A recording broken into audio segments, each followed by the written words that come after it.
Hello everyone, welcome to our YouTube channel. आज से हम लोग एसपीडी का जो रेलवे सामान विज्ञान का बुक आता है उसका प्रीवियस ईयर क्वेश्चन देखेंगे जो साइंस का आया है। तो चलिए स्टार्ट करते हैं। ये 1992 से लेकर 2023 तक का रहेगा। अगर आप चैनल पर नए हैं तो प्लीज़ चैनल को लाइक कीजिए, शेयर कीजिए, सब्सक्राइब कीजिए। तो चलिए स्टार्ट करते हैं। फर्स्ट पॉइंट, एनालिडा ग्रुप में मुख्यतः कौन सा जंतु आते हैं? एनालिडा ग्रुप में जोंक, केचुआ आते हैं। सेकेंड, ऑर्थोपोडा ग्रुप में मुख्यतः कौन जंतु आते हैं? ऑर्थोपोडा में तेलचट्टा, मच्छर, खटमल, मक्खी। नेक्स्ट, मोलस्का ग्रुप के अंतर्गत मुख्यतः कौन सा जंतु का या कीट आते हैं? मोलस्का ग्रुप में घोंघा और सीपी आते हैं। इकोनोडर्माटा संघ के अंतर्गत मुख्यतः कौन से जंतु आते हैं?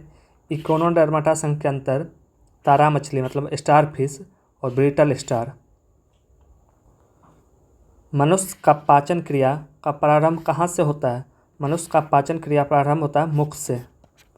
शिराएं द्वारा कौन सा रक्त प्रवाहित होती है? शिराएं द्वारा अशुद्ध रक्त प्रवाहित होती है। धमनी द्वारा कौन सा रक्त प्रवाहित होती है? धमनी द्वारा शुद्ध रक्त प्रवाहित होती है। कौन सा विटामिन जल में घुलनशील है? विटामिन बी एंड सी जल में घुलनशील है। सोडियम का कार्य क्या है? सोडियम का कार्य है यह रक्त दाब नियंत्रित करने में सहायक होता है तथा जल का संतुलन बनाए रखता है। सोडियम का कार्य है यह रक्त दाब नियंत्रित करने में सहायक होता है तथा जल का संतुलन बनाए रखता है। आरआरबी चेन्नई 1992। पोटासियम का कार्य क्या है? पोटासियम का कार्य है यह हृदय की धड़कन एवं नाड़ी संस्थान के कार्यों को संचालित करता है। यह हृदय की धड़कन एवं नाड़ी संस्थान के कार्यों को संचालित करता है। नेक्स्ट, ग्लूकोज बिना ऑक्सीजन की उपस्थिति में मांसपेशियों में प्रतिक्रिया कर क्या बनाता है? ग्लूकोज बिना ऑक्सीजन की उपस्थिति में मांसपेशियों में प्रतिक्रिया करके लैक्टिक अम्ल बनाता है। लैक्टिक अम्ल। ग्लूकोज बिना ऑक्सीजन की उपस्थिति में बैक्टीरिया या ईस्ट से प्रतिक्रिया करके क्या बनाता है? ग्लूकोज बिना ऑक्सीजन की उपस्थिति में बैक्टीरिया एवं ईस्ट के साथ प्रतिक्रिया करके इथाइल अल्कोहल बनाता है। Ethyl alcohol. ऑक्सीजन की उपस्थिति में ग्लूकोज की प्रतिक्रिया होती है तो क्या बनता है?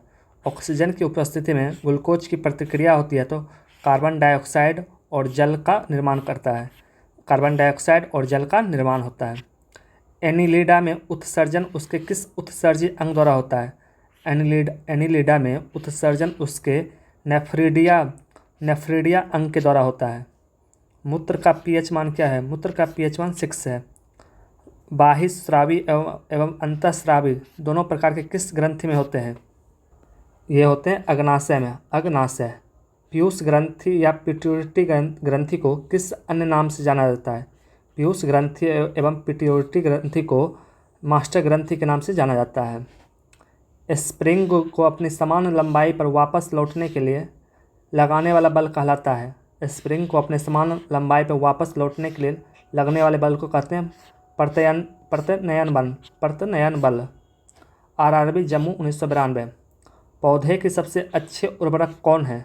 पौधे के सबसे अच्छे उर्वरक कंपोस्ट है। कंपोस्ट। पेट्रोलियम किस प्रकार की चट्टानों में पाया जाता है? पेट्रोलियम अपसादित चट्टानों में पाया जाता है। अपसादित चट्टान। गुब्बारों को उड़ाने के लिए काम में लाई जाने वाली गैस कौन है? गुब्बारों को उड़ाने के लिए काम में लाई जाने वाली गैस हीलियम है। हीलियम। डीडीटी का उपयोग किस रूप में किया जाता है? डीडीटी का उपयोग कीटनाशी में किया जाता है। कीटनाशी। इथेनॉल के अत्यधिक सेवन से कौन सा अंग प्रभावित होता है? इथेनॉल के अत्यधिक सेवन से यकृत प्रभावित होता है। सभी अम्लों में अनिवार्य रूप से पाए जाने वाला पदार्थ क्या है? सभी अम्लों में अनिवार्य रूप से पाया जाने वाला अम्ल हाइड्रोजन है। आग लगने तथा फैलने की सबसे कम संभावना किस वस्त्र से होती है? आग लगने तथा फैलने की सबसे कम संभावना सूती वस्त्र के साथ होती है। लोहा का सबसे महत्वपूर्ण स्रोत कौन सा है? लोहा का सबसे महत्वपूर्ण स्रोत हरी सब्जियां हैं। हरी सब्जियां। गैसोलीन को किसके साथ मिश्रण करके गैसोहॉल बनाया जाता है? गैसोलीन को इथाइल अल्कोहल के साथ मिश्रण करने के साथ गैसोहॉल बनाया जाता है। तत्कालिक ऊर्जा के लिए धावकों को कौन सा पदार्थ दिया जाता है? तत्कालिक ऊर्जा के लिए धावकों को ग्लूकोज दिया जाता है। ग्लूकोज। आरआरबी अजमेर 1992। मानव जाति के लिए ओजोन परत क्यों महत्वपूर्ण है? मानव जाति के लिए ओजोन परत महत्वपूर्ण है क्योंकि परावैंगनिक किरणों को रोकने के लिए एक रक्षा आवरण बनाती है। परावैंगनिक किरणों को रोकने के लिए एक रक्षा आवरण बनाती है। टाइफाइड के लिए समानतः उपयोग की जाने वाली औषधि कौन सी है? टाइफाइड के लिए समानतः उपयोग की जाने वाली औषधि है क्लोरोमाइसिटिन। गैस की लौ को सबसे गर्म हिस्सा को क्या कहते हैं? गैस की लौ को सबसे गर्म हिस्सा को कहते हैं ज्योतिहीन क्षेत्र, नॉन ल्यूमिनस जोन। सोना का शुद्ध रूप कितने कैरेट का होता है? सोना का शुद्ध रूप 24 कैरेट का होता है। सिनेबार किसका अयस्क है? सिनेबार पारा का अयस्क है। शरीर के ताप का नियंत्रण किसके द्वारा होता है? शरीर का ताप का नियंत्रण हाइपोथैलेमस के द्वारा होता है। लाल अस्थि मज्जा में किसका निर्माण होता है? लाल अस्थि मज्जा में लाल रक्त कणिकाओं का निर्माण होता है। लाल अस्थि मज्जा में लाल रक्त कणिकाओं का निर्माण होता है। केसेरुक दंड में कितनी हड्डियाँ होती है? केसेरुक दंड में 33 हड्डियाँ होती है। बीसीजी का पूरा नाम क्या है? बीसीजी का पूरा नाम है बैसिलस कैलेमेट ग्यूरिन। एथलीट फुट नामक रोग किससे होता है? एथलीट फुट नामक रोग कवक द्वारा होता है, कवक द्वारा। अस्थमा नामक रोग किससे होता है? अस्थमा नामक रोग कवक द्वारा होता है, कवक द्वारा। फाइलेरिया नामक रोग किसके कारण से होता है? फाइलेरिया नामक रोग कृमि से होता है, वर्म। जब एक वस्तु की वेग दोगुनी हो जाती है तो उसकी गतिज ऊर्जा उसका गतिज ऊर्जा चौगुनी बढ़ जाती है। आरआरबी कलकत्ता 1992। सूत्रकणिका को अन्य नाम से भी जाना जाता है। सूत्रकणिका को अन्य नाम से जाना जाता है माइटोकॉन्ड्रिया।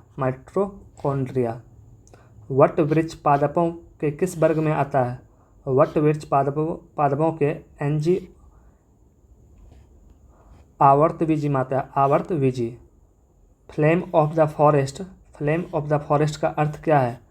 ऐसे पेड़ों से भरा वन जो पतझड़ में फूलते हैं और लाल फूल बिखेरते हैं। ऐसे पेड़ों से भरा वन जो पतझड़ में फूलते हैं और लाल फूल बिखेरते हैं। पेनिसिलिन किससे बनाया जाता है? पेनिसिलिन कवक से बनाया जाता है। लाइकेन के दो जीवधारियों का सहचर समझा जाता है, वह दो जीवी कौन है? लाइकेन 2 जीवधारियों का सहजीवी है, वह है शैवाल और कवक। शैवाल और आमतौर पे संश्लेषित वृद्धि माध्यम और बेकरी में काम में लाया जाने वाला एगरा किससे प्राप्त होता है? एगरा प्राप्त होता है शैवाल से, शैवाल। लौंग किससे प्राप्त होता है? लौंग प्राप्त होता है पुष्पकली से, पुष्पकली। अनशन या उपवास की लंबी अवधि के दौरान शरीर में असक्रवर्गीय पुरावर्ती से को पाचशर्करा मतलब ग्लूकोज या मधुजन ग्लाइकोजन बनने की विधि का नाम क्या है? इसको कहते हैं ग्लूकोन बजनन। सभी जीवधारियों में पाए जाने वाला कौन सा यौगिक है जिसमें भरपूर मात्रा में फास्फोरस पाया जाता है? यह है न्यूक्लिक अम्ल। भारत में केंद्रीय धान अनुसंधान केंद्र कहाँ है? भारत में केंद्रीय धान अनुसंधान केंद्र है कटक, ओडिशा। आरआरबी चंडीगढ़ 1993। किस वैज्ञानिक को प्रकाश संश्लेषण पर कार्य करने के लिए नोबेल पुरस्कार मिला है? किस वैज्ञानिक को प्रकाश संश्लेषण पर कार्य करने के लिए नोबेल पुरस्कार मिला है? यह है मेल्विन कैल्विन। किस पदार्थ के संचय से मांसपेशी में थकावट पैदा होती है?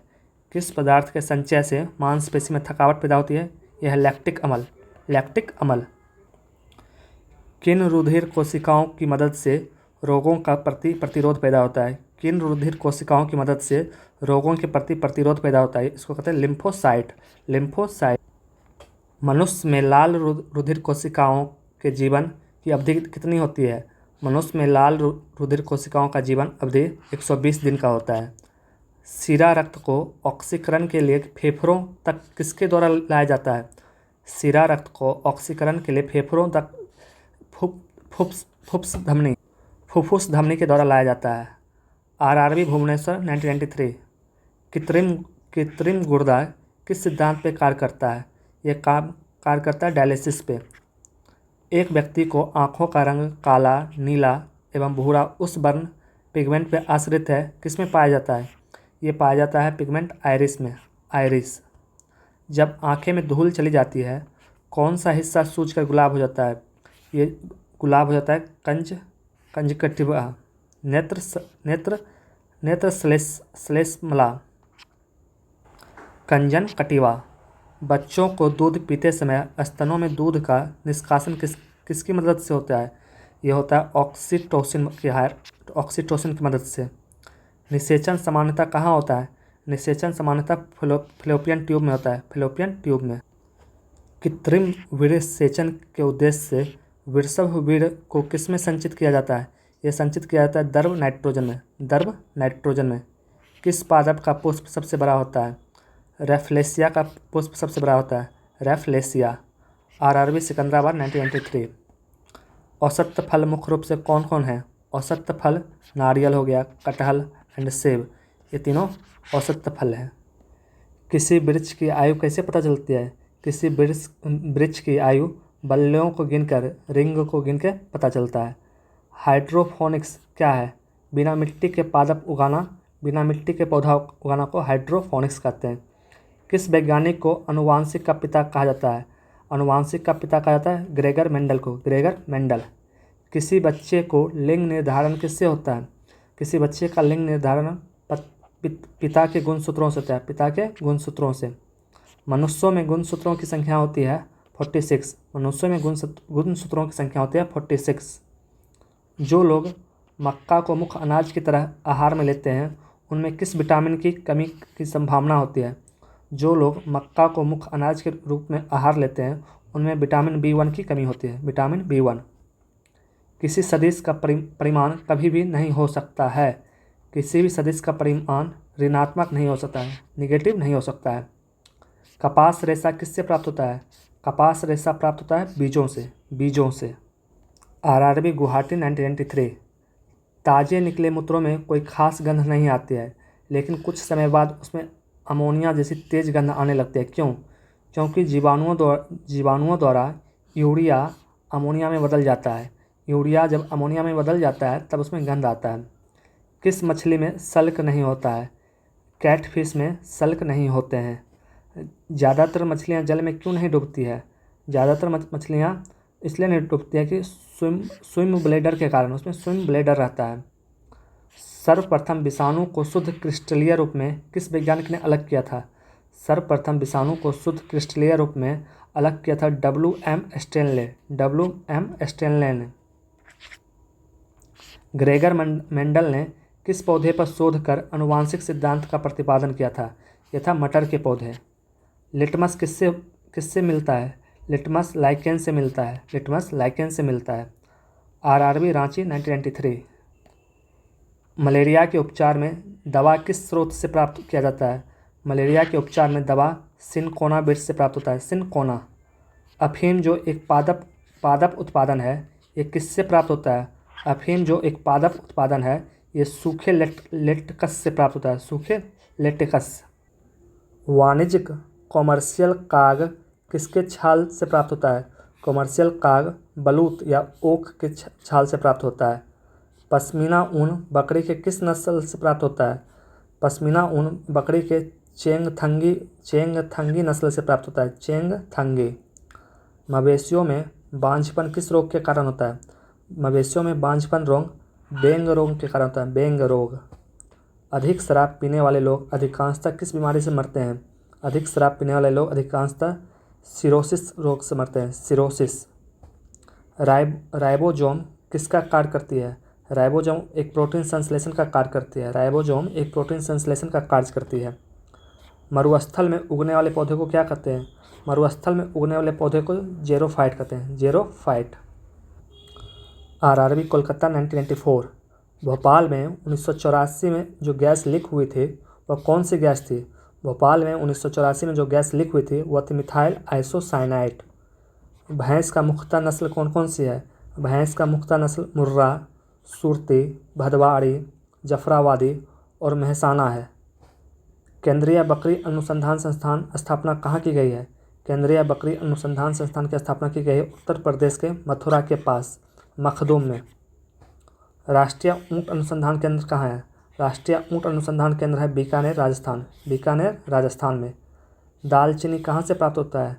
दालचीनी वृक्षों के छाल से प्राप्त होता है, वृक्षों के छाल से। मसालों की रानी किसको कहा जाता है? मसालों की रानी कहा जाता है इलायची को, इलायची को।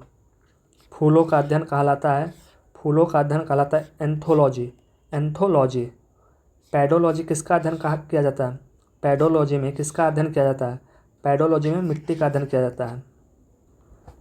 सिस्टेमा नेचुर किसकी पुस्तक है? सिस्टेमा नेचुर कार्ल लिनियस की बुक है। आरआरबी त्रिवेंद्रम 1994।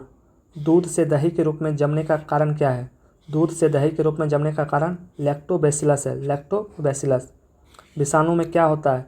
विषाणु में न्यूक्लिक एसिड और प्रोटीन होता है। जंतुओं में होने वाला फूट एंड माउथ रोग किसके कारण उत्पन्न होता है? जंतुओं में होने वाला फूट एंड माउथ रोग विषाणुओं के कारण उत्पन्न होता है। किस शैवाल में आयोडीन प्राप्त होता है? किस शैवाल से आयोडीन प्राप्त होता है? ये होता है लेमोनेरिया, लेमोनेरिया शैवाल से आयोडीन प्राप्त होता है। थैंक यू, फिर मिलते हैं अगले वीडियो में। सी यू सून, बाय।